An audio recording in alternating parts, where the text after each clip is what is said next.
Ето как тези две хранения изглеждат напълно еднакво, но имат разлика от 500 калории, които те карат да качваш килограми. Ето тук в тази чиния имаме 3 яйца, 2 филийки хляб и малко доматчета. В тази чиния имаме отново 3 яйца, 2 филийки хляб и малко доматчета на пръв поглед.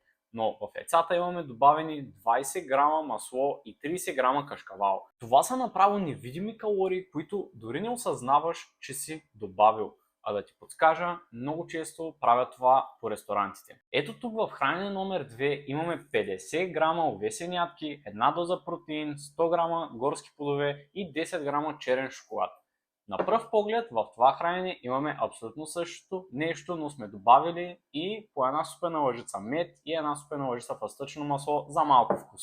Ето как ядем напълно еднакво изглеждащи неща, но всъщност си надвишаваме калорийните нужди и не успяваме да отслабваме. А ако искаш и ти най-накрая да махнеш корема, да изградиш навици, които да бъдат за цял живот и да спреш йо-йо ефекта от диетите, то пиши в коментарите думата LIFE, за да ти изпратим нашата система LIFE, с която помагаме на нашите трениращи да свалят излишните килограми за винаги.